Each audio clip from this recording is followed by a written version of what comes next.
Hi guys, and welcome back to my channel. As you can see, I'm currently in my bedroom, but don't worry, there are more travel vlogs coming. I am home for the summer hopefully, and then maybe going somewhere else, so stay tuned for that. Very exciting. I wanted to sort of close off the Thailand series on my channel by filming a Thailand Q&A. So I asked you guys on my Instagram if you had any questions about teaching, TEFL, Thailand or backpacking in general, and I have a few to answer, as well as some tips and tricks for traveling Thailand and some apps that I thought would be really helpful, because one thing I haven't really heard people talk about before is apps that are really useful to travel with, especially in different countries. So I thought I would include a list of apps that I found really helpful in Thailand. Also, yes, I have new hair and also it's still wet, but I didn't want to wait to do this video because I let my hair air dry and it takes a while and I have an appointment that I need to be somewhere.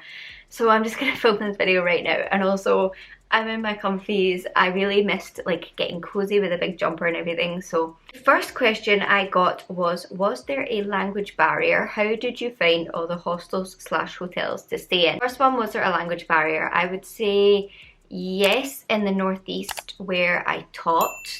Really, people didn't speak English much in the northeast, so you've just got to learn like hello, thank you, smile and point. And you know, I taught English there because there wasn't a lot of English there. That's why they put people in the northeast. So it was difficult in the northeast, but like tourists don't really tend to go to the northeast anyway, so if you're just traveling Thailand you probably won't even be near there anyway. And all the places that I went to backpacking, like the north, Bangkok and the islands, pretty much everyone spoke English. And how did I find all the hostels, hotels to stay in? I would really recommend Hostel World. That will go for any country that you're traveling in. Make sure that you have Hostel World downloaded on your phone. And if you wanted to stay in a hotel or something, just Expedia, booking.com, things like that. And the more that you book on them, the better rewards and things you get. The next question I got is, how easy is it to get jobs with TEFL? Did you feel you could still travel enough? What did the job entail? Okay, how easy is it to get jobs with TEFL? I signed up with an agency called Travel Grad, and then they connected me with an agency called Media Kids, and then they connected me with the school, if that makes sense. There was a lot of middlemen in the way, but basically I didn't know what I was doing. I needed a couple of agencies anyway, and Travel Grad hadn't previously worked in Thailand before. They were exclusively China before, but then China closed down, so they started to explore other options. So they chose Media Kids to work with in Thailand, and basically none of these people really meet each other. I've never met anyone from these companies apart from a couple of people in Media Kids. It all seemed to work out, so I think it was pretty easy. Travel Grad, you have to have a degree, I believe, and probably also if you go directly with Media Kids, which you can also do. But I know that there are TEFL jobs available without a degree. You might just have to search a little bit harder. But if you've got a degree, super easy. If you've watched my travel videos, you will know that I travelled pretty much every weekend. In February, I didn't really want to travel too far because Lauren was coming the next month. So I went to Bangkok every weekend and I hung out with my friends and stuff like that. There wasn't too much to do in my area. I really made like use of the weekends. We went to Udon Thani, Khon Kaen. I was thinking about going to Royet at one point. And obviously Bangkok, we went one long weekend in Bangkok, one long weekend in Pattaya. I also spent New Year's in Koh Chang. So many places I visited before the final 4 weeks backpacking. And what did the job entail? So basically the first 2 or 3 weeks, I'm not gonna lie, were a little bit stressful teaching, because obviously you're just starting, you've got to get used to it, you've got to lesson plan as well. But once I got the hang of that, I could really bosh things out quite easily, and I think that my area was quite relaxed because of where it was. And like I said, the English level was quite low, so there wasn't too much expectations to be like teaching them grammar and stuff. I didn't bother with grammar. I was teaching them like words and phrases and things like that. There's different types of TEFL, like you can do grammar ones that are more specific, but I said my preference was to focus on English communication, which is the ECD type of TEFL. Grading at the end, you have to do like a pre-midterm, post-midterm and a final as well. So Pretty easy though. What common mistakes do you think first-time TEFL teachers make about teaching or anything else? I don't really know if I would call it a mistake, but I would just say be really open-minded, because even though this is my experience, even people that I went out with had different experiences to me just because of like where they were and who they were placed with. Have an open mind, but also don't be scared to like say something if something's not right. You can either talk to, if you've got an agency like Travel Grad, or talk to media kids, or talk to your school or anything like that. Go into an open mind, but also if you're not happy, don't settle. You know what I mean? I don't really know if that answers your question, but I can't really think of any like common mistakes as such. I have another question here. How do you deal with being homesick and FOMO at home events? I think I talked to my family more when I was away than I ever did when I was living here. I texted my mum pretty much every day. We video called pretty much every day, every other day. I'm not gonna lie, it was quite difficult at points. The most difficult point for me, I think, was Christmas, because it's Christmas, but then I had to like think about it, and I was like, well, everyone had a different Christmas as well. My mum pointed out that when I'm at home, I say Christmas doesn't feel Christmassy anyway, so you've got rose tinted glasses when you're away, and you've just always got to think, home is still going to be there waiting for me when I come back. I don't really know. It's really hard to explain unless you've been away for like an extended period of time and then come back. Especially I think because this is my family home. My mum sent me Christmas presents and stuff, and I just asked her to write me a letter as well because it felt a little bit more sentimental. Just stuff like that. And I also hung like photos on the wall, and I had like the Christmas cards that they sent me out to like March. The next question is, how difficult / long is the application process for TEFL? I don't know how much it has changed now. Basically the new intake of Travel Grad Thailand applicants are already in Thailand. They start teaching next week, I think, but they're like traveling around a little bit like we did at the start, and I don't really know if their application was the same as mine, because Thailand has opened up a lot since I applied. I had to apply for a lot of different things. I did the Phuket Sandbox scheme. I had to test on the way in on day 5 to be released from Phuket and things like that, and I had to have a certificate of entry. But that was more to do with COVID. But if you're putting TEFL alone as a thing application process by itself, it takes, I'd say, a couple months. You can do it definitely speed tracked. Like sometimes Andrew would say to us from Travel Grad, like, does anyone want to go next week? We have a space open next week, and we would be like, oh, I don't know. I think you can make it happen fast, but I would say probably for peace of mind a couple months, and there is some annoying bits of paperwork and you have to get things signed, and my printer didn't work at home and I had to basically live at a print shop.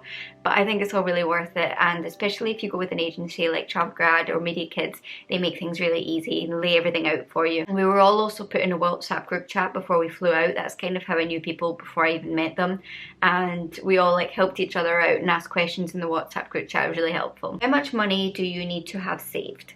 So I'm going to be quite transparent about this. I spent quite a lot of money to get there. My flight, I bought a return flight which cost me £800, but then I wanted to have that just in case anything fell through. And then I changed my flight obviously to fly from, I originally bought it as a return from Phuket, which I shouldn't have done anyway because I wasn't returning from Phuket. I would have been returning from Bangkok, but I changed it anyway from Phuket to fly from Colombo in my next destination in Sri Lanka, which cost me about £350 to change that, but it probably would have cost me more if I'd just like not bought a return anyway, if that makes sense. But obviously if I was staying in Thailand, it would have cost £800, and I would like to have that safety net. It cost me quite a bit when I like moved into the apartment, and you have to pay like your first rent and everything up front, and just like the initial setting up costs, setting up a bank account, things like that, like furnishing your room a little bit. So I would have like maybe £2,000 to get started, and I got paid monthly, which was obviously in Thai baht, but if you converted it into pounds, I got paid about £650 a month, but I didn't have to pay tax because I was only teaching 6 months. I think you have to pay tax if you stay for the second semester, but I didn't, so I didn't pay any tax. I lived very uncomfortably on that. I was traveling most weekends, and the 4 weeks that I spent backpacking in Thailand, I basically used my last wage for. So Lauren had to spend money to come out and backpack in Thailand, but I technically didn't. So overall, I would say I kind of broke even, losing a little bit of money, but if you have like a specialised degree or something, you can earn a little bit more than that as well. So I think there's definitely opportunity to save in Thailand. If you really want to look into the money making aspect of TEFL, I would recommend China when it's open, obviously, and South Korea as well. I've really heard are good for like saving money when you're making TEFL, but my priority was just being in Thailand because I knew that I really liked Thailand and I wanted to be in Thailand, so I was willing to sort of break even for that experience. Would you still like to do TEFL in China, or can you only do it once? You do not only have to do it once. Andrew from Travel Grad actually offered us discounted rates to move on to like South Korea and stuff, because obviously we had just finished up with Thailand, and I don't think he's offering China at the minute, but he also said discounted if we wanted to move to China after Thailand. I think if you take a break like I am right now, I would have to pay full fees again, but you can basically do TEFL as many times as you want. When I left, my school also said if you want another job, just contact us. So you can do TEFL as many times as you want, or as much as you can afford to, basically. And my 180-hour TEFL degree certificate thing doesn't ever run out, so I got it now, I can use it forever. Would you still like to do TEFL in China? It's difficult because one of the main selling points for me was that Thailand was a one semester with the opportunity to extend. I think every other country that offers TEFL, you have to do a year's contract up front, which I don't know if I'm ready to do yet. I'm not saying never say never, but at the moment a full year being away worries me a little bit, especially with, you know, you don't know what can happen. People were planning to go home at Christmas and then Omicron and everything. So I think if you're willing to do a year's up front, you need to be willing to do a year without any visits from home. And I would really like to do China probably eventually. I was going to be going to Shanghai, and I think I would have really enjoyed Shanghai because I've learned now that I need to be in a city to be happy. My rural area wasn't the best for my mental health. I think I would really like Shanghai. So never say never, but not in the immediate future. So that was all the questions that I got. For tips for backpacking Thailand, I've heard some people ask like where to start, how did you plan it? So basically I had my end date for my contract, and then I had the date that Lauren was going to be coming out. So I finished my contract on the 4th of March. Lauren was going to be arriving on the 6th, flying out on the 5th. So I basically spent the 5th packing and everything, and then left on the 6th, I think, to go down to Bangkok, stay the night, and then pick Lauren up the next day. And then so we started our travels on the 6th of March, and we basically placed our travel around the full moon party in Koh Phangan, which I think was on the 17th of March or the 18th of March. It was on St. Patrick's Day, and obviously these happen every full moon. There's quite a lot of parties in Koh Phangan anyway, but the most famous one is the full moon party. I think it's one of the most famous parties in the world, and so that meant that we went south first before going north. And I think most people, when they come into Thailand, they spend a few days in Bangkok, go north first and then go south. I think that's why we found the north quite quiet. Most people on my Instagram and stuff that we've met were still staying in the islands when we'd left to go up north. So I guess it kind of depends like when you arrive, and if you want to base your travel around the full moon. You just like meet people in the hostels, see what they're doing, keep your plans open and flexible. So easy to be solo, make friends and travel around with them. And lastly, I'm going to run through some apps that I found really useful in Thailand. So basically, first one is Grab. This is like a taxi app. It's basically similar to Uber in the fact that it's got like transport, like food deliveries, and like grocery deliveries. So that's Grab. And then there's also Bolt, which is another taxi app. Apparently Bolt is a little bit cheaper in Bangkok. I think it might only work in Bangkok. I've only ever used it in Bangkok. And Grab does also not exist everywhere in Thailand. I mainly used it in Bangkok as well. But I don't think there's Grab in Pai. Pai is too small. I think there's Grab in Chiang Mai.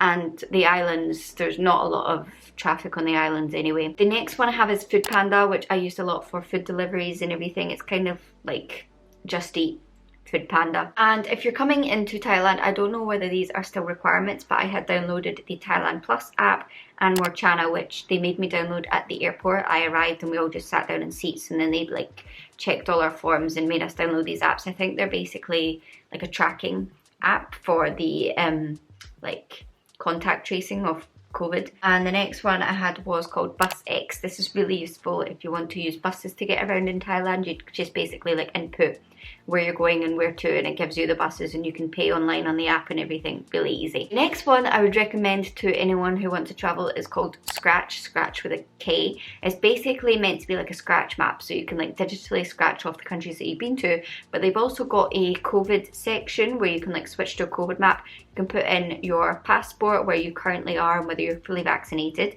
It shows you what countries are open to you, what the entry requirements are, links to visas, sources, if you need to have a PCR, how long in advance. It's quite well refreshed and up to date and everything. I've found it really useful. Obviously don't take it as gospel, but it provides links and everything as well.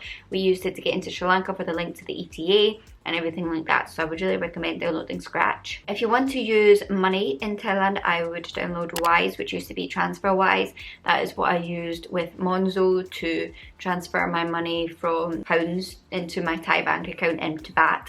And I think if you use Monzo, there's less fees, so I would put my money into Monzo and then transfer it from Monzo to Wise. I obviously have my bank account, so then I would transfer Wise into that and then take it in the ATM. I used XE for currency conversions. You can list lots of different currencies and compare them all at the same time, really useful. And my SIM card provider app was AIS. I would recommend AIS if you want a SIM card. I had no problems the whole time, and then because I had a bank account, it just came out every month. And the last one I would really recommend is Line. Line is basically like their WhatsApp. Everyone uses Line, everyone has Line. It's really useful, especially if you're going to stay for an extended period of time. I would download Line. I think that is all the tips and tricks and questions I had this time. I hope that it helped you guys.